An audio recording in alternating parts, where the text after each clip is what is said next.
ఈ ఏడాదిలో ప్రభాస్ నుంచి మరో సినిమా వచ్చే ఛాన్స్ లేదు. ఇయర్కి 2 సినిమాలు రిలీజ్ అయ్యేలా చేస్తానని మాటిచ్చిన ప్రభాస్ 2024లో ఒక్క సినిమాతోనే సరిపెట్టాడు. కానీ కల్కితో ఎపిక్ బ్లాక్ బస్టర్ అందించాడు. 1200 కోట్లకు పైగా రాబట్టి ఇప్పటివరకు 2023 హైయెస్ట్ గ్రాసర్ మూవీగా కల్కి ఉంది. ఇక ప్రభాస్ నుంచి మరో సినిమా రావాలంటే 2025 సమ్మర్ వరకు వెయిట్ చేయాల్సిందే. ఏప్రిల్ 10న రాజాసాబ్ రిలీజ్ కానుంది. ఈలోపు డార్లింగ్ ఫ్యాన్స్ కొత్త సినిమాల అప్డేట్స్ తోనే సరిపెట్టుకోవాల్సి ఉంటుంది. రీసెంట్ గానే హను రాఘవపూడి కొత్త సినిమా స్టార్ట్ చేశాడు ప్రభాస్. నెక్స్ట్ స్పిరిట్ ని గ్రాండ్ గా లాంచ్ చేయడానికి రెడీ అవుతున్నాడు. ఇక స్పిరిట్ నుంచి ఎలాంటి అప్డేట్ వచ్చినా సరే సోషల్ మీడియా షేక్ అయిపోతోంది.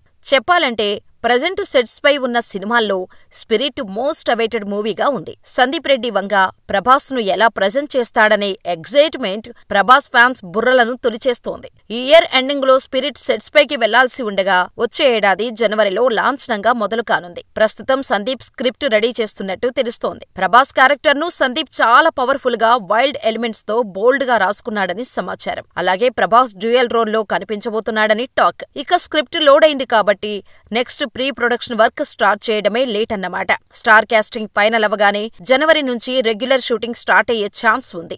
ఏదేమైనా స్పిరిట్ మాత్రం ఊహకందని విధంగా ఉంటుందనే అంచనాలు ఉన్నాయి.